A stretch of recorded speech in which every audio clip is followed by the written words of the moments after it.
Please join me in welcoming Mr. Frank DeVita.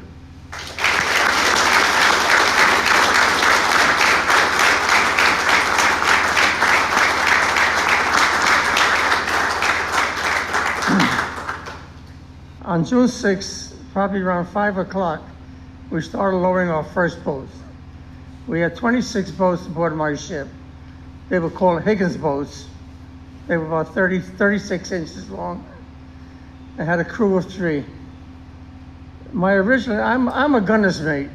So I was supposed to be a gunner's mate aboard ship. And I was in charge of 4 20-millimeter anti-aircraft guns on the stern of the ship. The only time I was in an invasion, on a boat rather, was during an invasion. So my job aboard the invasion on the boat, we had 2 30 caliber machine guns on each boat. Well, you heard the term oxymoron, jumbo shrimp, military intelligence. A couple of weeks before the invasion, they took my guns away. They took my 30 caliber machine guns away. And the reason that they said was, we were afraid of friendly fire.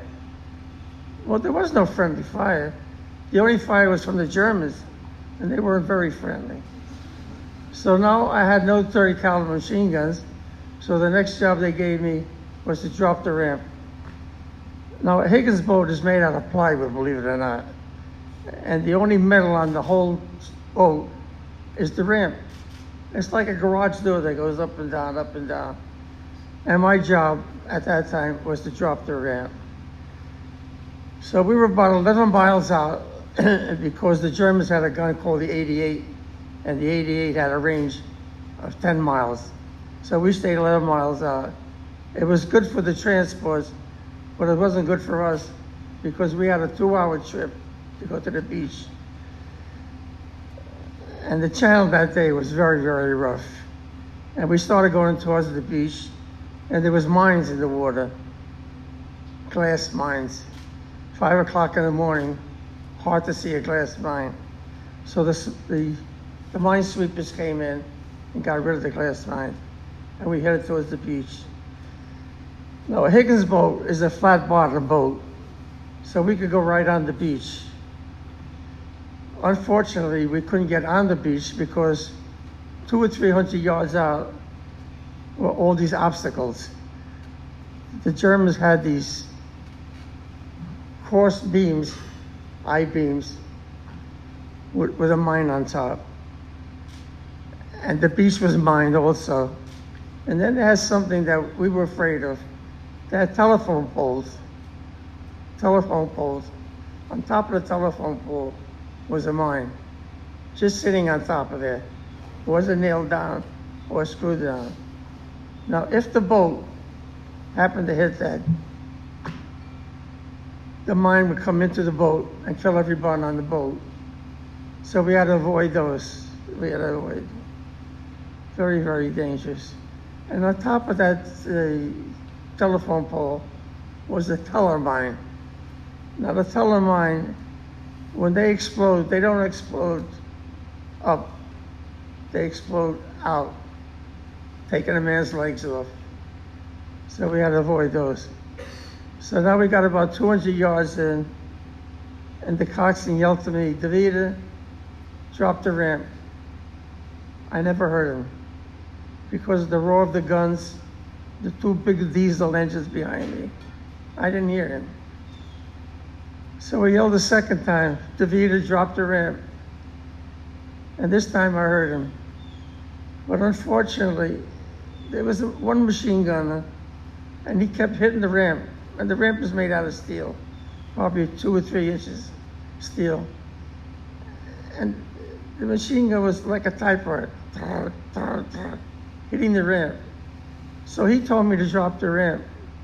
And I have to be honest with you, I froze for a few seconds. I didn't want to die. So I didn't drop the ramp. And then he yelled the third time, he says, "Goddamn DeVita, drop the effing ramp." I had no choice. I dropped the ramp, and when I dropped the ramp, the machine gun came into the boat, not on the ramp. Killed about 14 or 15 men. Now, I thought it's about 36 inches long. I was about 3/4 of the way down because I had a handle to drop the ramp or lift up the ramp like that. Now, there was 2 stragglers that stayed next to me. They didn't want to be killed, so they stayed near me. Maybe they thought they'd be safe with me. Unfortunately, when they were next to me, they were drawing fire from the machine gun up on top. Now, these 2 guys, one guy was about 4 feet away from me. The other guy was about 2 feet away from me. And I was scared too. And I hate to tell you, we all wet our pants. So we were scared. And we were caught in a crossfire. The Germans had machine guns up on the hill. And they had 35 machine guns on the beach. We were caught in a crossfire. So the first guy that went down, he was about 4 feet away from me. The machine gun ripped his stomach open. His stomach was outside instead of inside his body. But somehow, this guy survived. God bless him, he survived. The other boy was about 2 feet away from me. He was not so lucky. The machine gun took his helmet off and part of his face. I knew he was going to die, and he was crying, help me, help me. And he fell at my feet. I couldn't help him. I had no morphine to help him. I had nothing to help him. The only thing I had was the Lord's Prayer. And I started praying, Our Father. And I never finished the Lord's Prayer. But he was in front of me, and he stopped crying and helped me through the Lord's Prayer. Maybe it's through the Lord. And he's at my feet. I didn't know what to do. He was bleeding he's bleeding his head. Excuse me.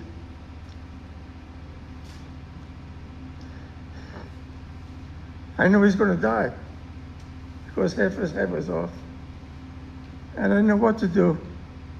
So I reached down and I held his hand because I wanted to let him know that he wasn't alone. He squeezed my hand and he died. He died.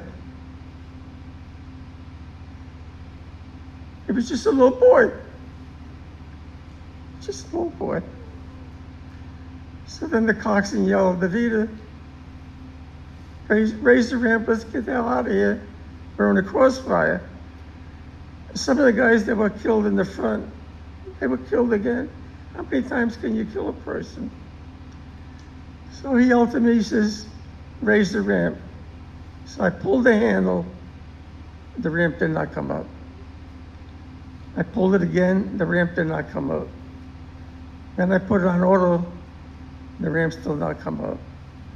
So I'm responsible for all the people on my boat, number 28. The ones that are still alive, I should say. And the ones that were injured, they knew they were going to die, and they were crying, Mom, Mom, Mom. So I'm responsible for the ramp coming up, and I have to figure why this ramp is not coming up. So where I'm sitting, I'm crouching down. The soldiers had to stand up because they were like sardines in the boat. They were all standing. So where I'm standing, I'm about 3/4 of the way down. I can't see the ramp. And the reason I can't see the ramp is because there were dead bodies in front of me, piled in front of me. And I had to do something I didn't want to do. I had to crawl over the dead bodies. I was in shock. I was a crazy person. And I'm apologizing to the dead bodies because I have to crawl over them. And I started crawling towards the ramp. Then all of a sudden, another guy came with me. I don't know who he was, a crew. It might have been from the Army. I don't know, but I needed the help. So when I got close to the ramp, I realized why the ramp would not come up. There were 2 dead bodies on the ramp. Now the weight of their bodies, and each soldier had 90 pounds of equipment on their back. So the weight of the 90 pounds and so the ramp would not come up. They never got out of the boat. They were dead. So now I figured why the ramp would not come up, because of the 2 dead soldiers. So I got to pull these soldiers out. I tried lifting one of them, and I couldn't lift him up. I weighed 125 pounds. I was a little skinny kid, so I didn't know what to do. So I pointed towards their belt with the other guy, and we grabbed the belt, and little by little, we got him off the ramp, and the ramp came up, because it was on auto. Now the coxswain saw the ramp go up, and he says, "Let's get the hell out of here." Now don't forget, we went in face forward. So to get out of there, he had to go backwards. He had to watch the obstacles, he had to watch the mines and the telephone poles. He did a masterful job getting, his name was Leon Dermot, a little Jewish kid from Brooklyn. Did a marvelous job getting us out of there. Now when we got in clear water, he turned the boat around and we headed towards my ship, because we had a lot of wounded aboard on my boat. And my ship had 2 doctors and 6 corpsmen. If we can get them to the ship, maybe these kids stand a chance. So on the way, we saw this big white ship with a red cross on it. It was a hospital ship. So we changed course and we headed towards the hospital ship. When we got to the hospital ship, on the stern of the hospital ship was a big ramp where we could take on soldiers, the wounded and the dead.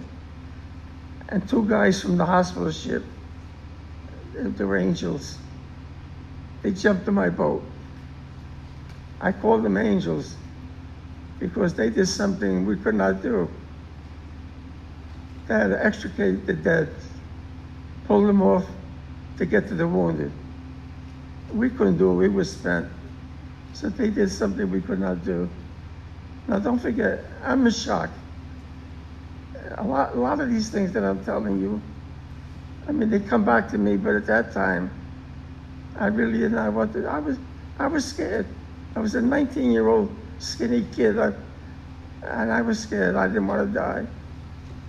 So they got these guys out, and I don't remember, but I think they got 5 guys and brought them to the hospital ship.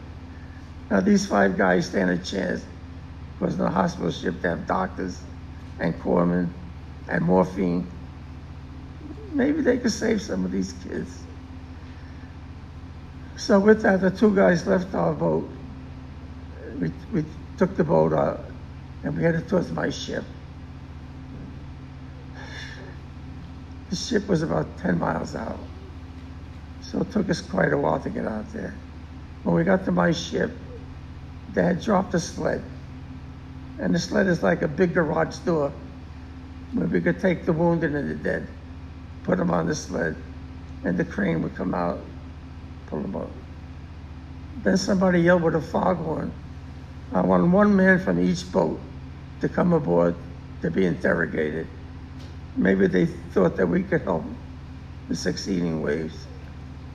So I got on the sled and I went aboard the ship to be interrogated. And I was interrogated by a Navy captain, I think he was, and a great big Army sergeant. And he asked me a lot of questions. And I told him exactly what I'm telling you now. Now this Army sergeant, he was a great big guy.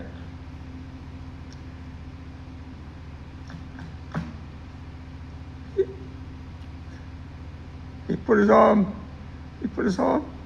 on my shoulder. It was like a hug. I needed a hug.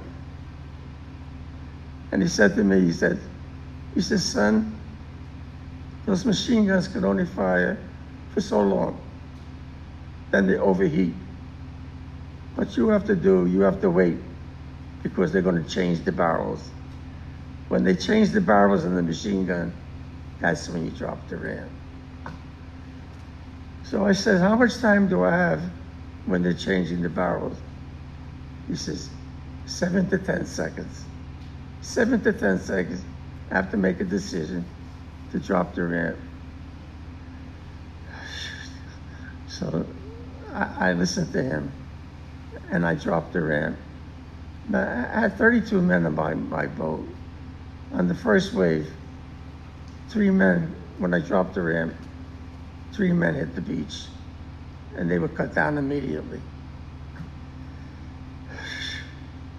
So I tried to pull up the ramp.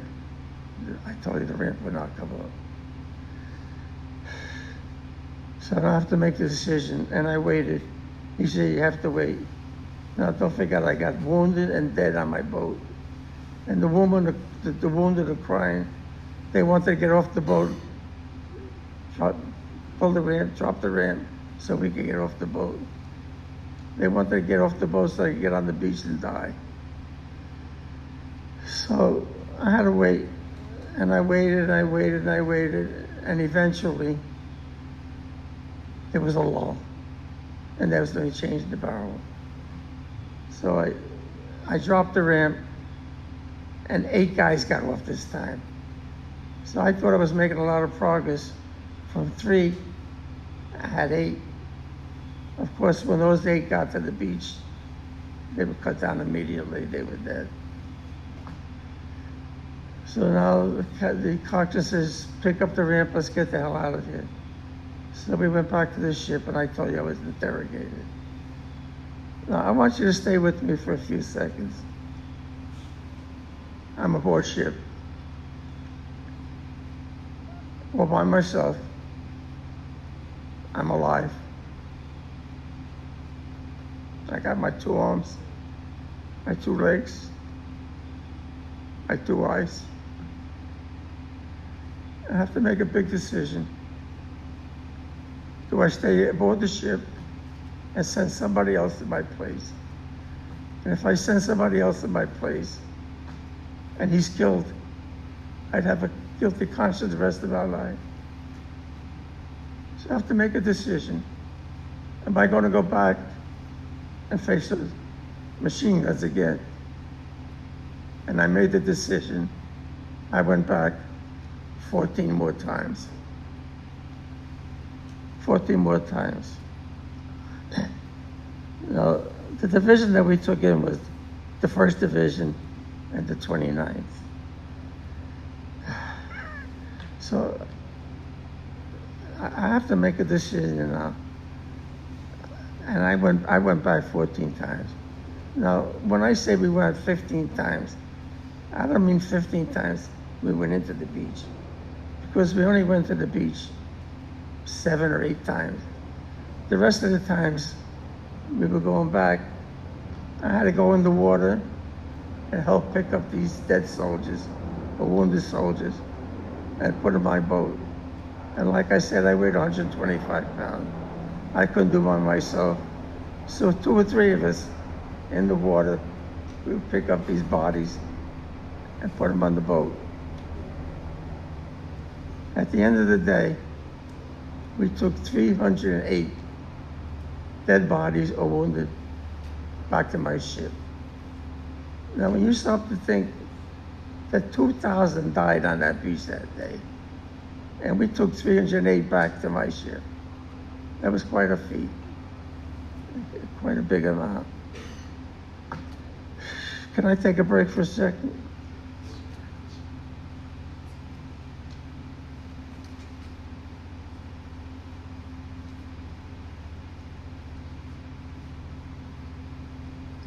Excuse me.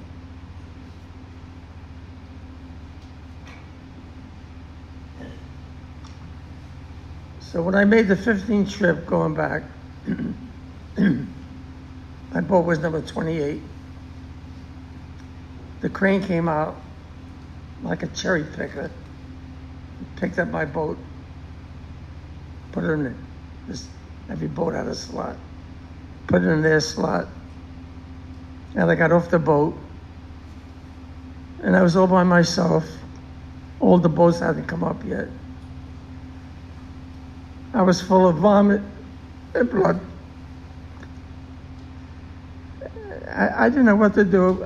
All the other guys that came up, they went out to the chow hall. They had cheese sandwiches and hot coffee. And naturally, every guy had a story to tell. And I'm by myself there, and I must have snuck to high heaven. And I didn't want to go to the chow hall with these other guys. First, because I smelled, and second, I didn't want them to see me crying. So I started walking to the stern of the ship where my 20 millimeter guns were. It was starting to get dark. And I sat down on the wet, cold deck under my guns, and I felt safe. And I said to myself, what the hell just happened here? And why am I still alive? So it got dark, and when it got dark, my eyes got acclimated to the darkness, and I turned around to see if any of my mates were there. And then I saw it. Packed against the bulkhead, all the dead bodies, stacked like a cord of wood. I started to cry. I cried myself to sleep. The next morning, we pulled into port to unload the dead and the wounded. And somebody shook me awake. And he says, DeVita, he says, come on, get up.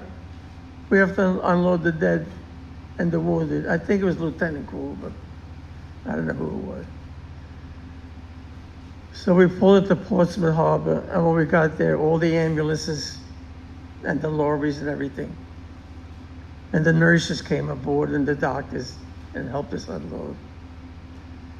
We unloaded, went back to my ship, we pulled out, we spent 16 days in Portland Harbor. Then we went back to Glasgow, Scotland, where our home base was. And that's my story.